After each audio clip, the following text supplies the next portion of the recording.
আমরা প্রত্যেকে চাই ঠাকুর সেবা করতে। এই যজন যাজন ইষ্টভৃতি আমাদের সেই সামর্থ্যটার যোগান দেয়। কি অপূর্ব কথা, কোনোদিন ভাবিনি এমন করে। পরম দয়াল শ্রী শ্রী ঠাকুরের কথা ব্যাখ্যা করে বলি, প্রথমেই বলেছি এমন সামর্থ্য নেই। হয়তো সময়টা আমার একটু বেশি হয়ে যাচ্ছে, আমি একটি ঘটনা বলে শেষ করব।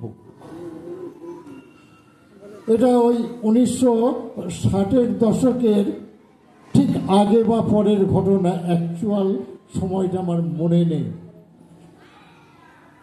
তখন আমরা ঠাকুরবাড়ি যেতাম, যদিও আমার বয়স তখন অনেক কম ছিল, বাবা কাকাদের সঙ্গে যেতাম। তখন দল বেঁধে 20 জন, 25 জন, 30 জন একটা কামরা রাত দেখটায় আমাদের গ্রুপ।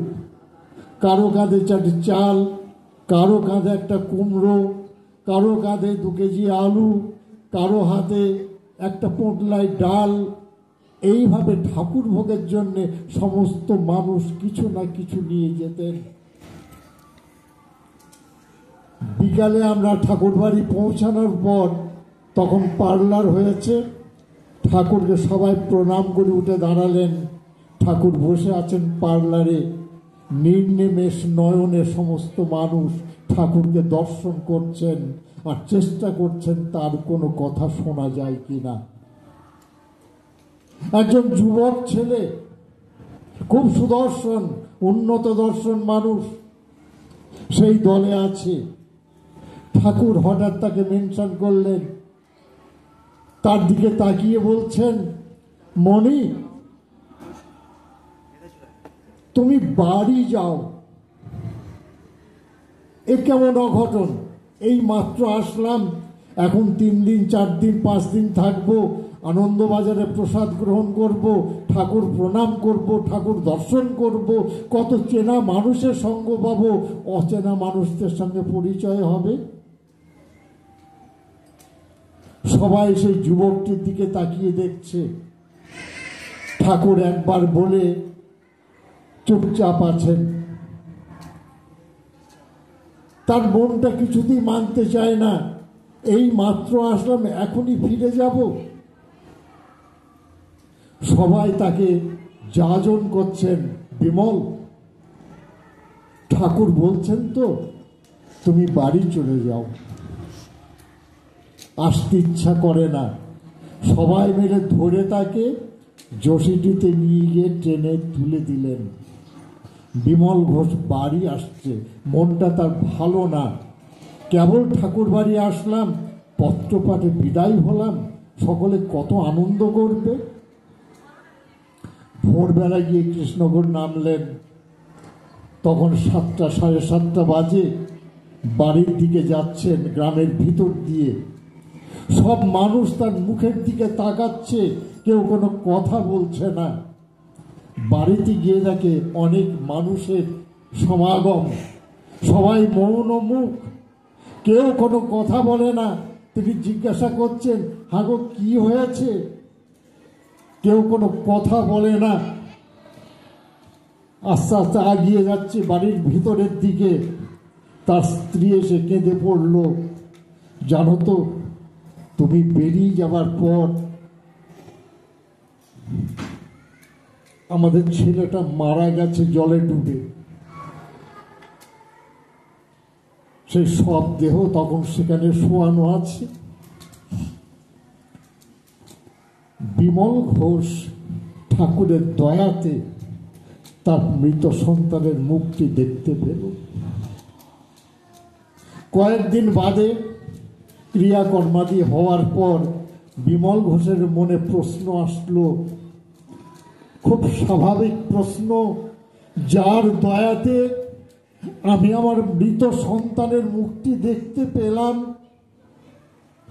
অন্তত আমার একবারও উচিত তার কাছে গিয়ে নিবেদন করা, ঠাকুর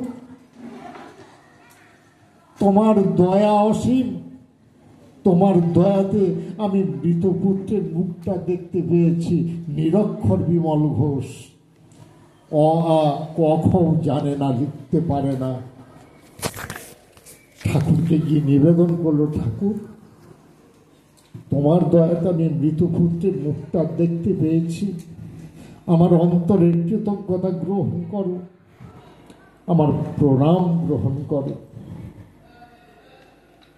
ঠাকুরের মহাপ্রয়াণের 1 বছর আগে 1968 সনে সেই বিমল ঘোষ ঠাকুর পার্লারে আছেন, সেখানে দাঁড়িয়ে আছেন অনেকের সঙ্গে। ঠাকুর ইশারা করে ডাকছেন, নিরক্ষর বিমল ঘোষ অ আ লিখতে পারে না, পড়তে পারে না। ঠাকুর ইশারা করছেন বিমল ঘোষকে, ডাকছেন কাছে আসার জন্যে। বিমল ঘোষ মুখ চাচাই করছে, পিছনের দিকে তাকাচ্ছে। ঠাকুর আমাকে কেন ডাকবেন? আমার কি যোগ্যতা আছে?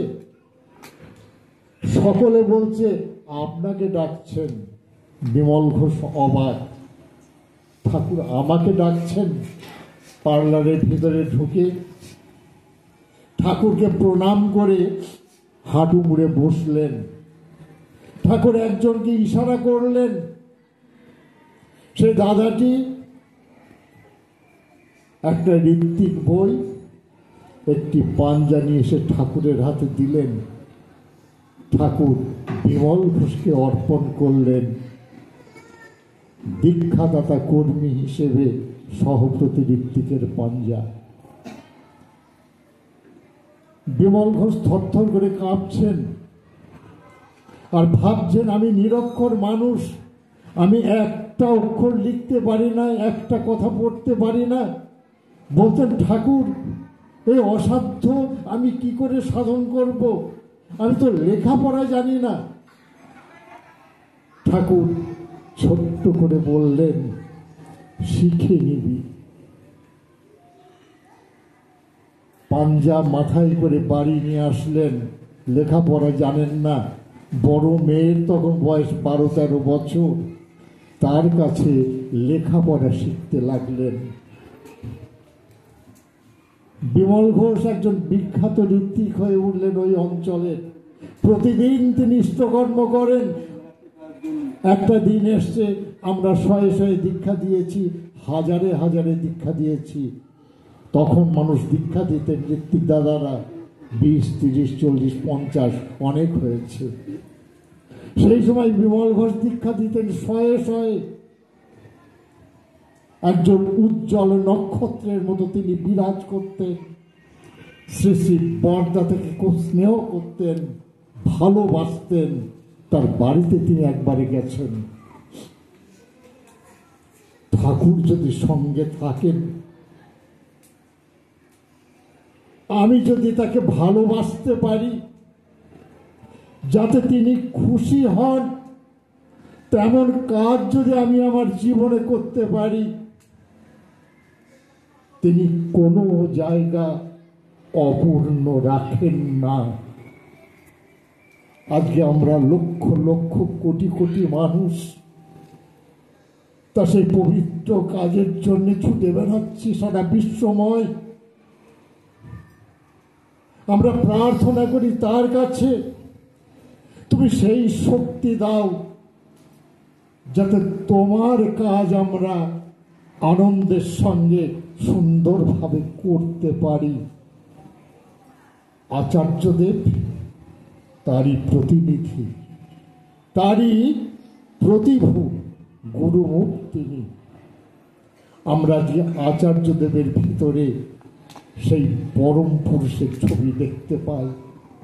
আমাদের অপূর্ণ বাসনা, কামনা যা কিছু আছে, আমরা নিবেদন করি যে আচার্যের শ্রীচরণে। তিনি বলে দেন আমরা কি করব, তিনি বলে দেন আমরা কিভাবে চলব। আজকে আচার্যদেব বলছেন দীক্ষাপত্র সমীক্ষার কথা। যত মানুষ ঠাকুরের জগতে এসছেন, সময় পাননি, সুযোগ পাননি, সহযোগিতা পাননি, ছুটে গেছেন, বুঝবার আগেই নিভে গেছেন।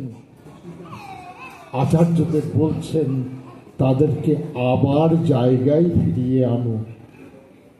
এটা শুধু তার কথা, সেই কথাই বলবো না। শ্রী শ্রী ঠাকুর অনেক অনেক দিন আগে তার বাণীর ভিতরে এই কথাটা আমাদের সামনে প্রত্যক্ষ করে গেছেন।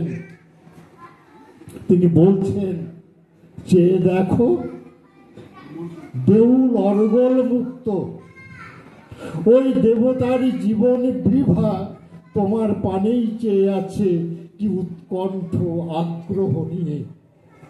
চাউনির প্রতিটা ভঙ্গি বলছে আয় তোরা আয়, জীবন বৃদ্ধির অমৃত আহরণ করে সার্থকতার বিভূতি বিভায় ফিরে আয়, চলে আয় অন্তরের দুয়ারে। কে ডাকে এমন করে?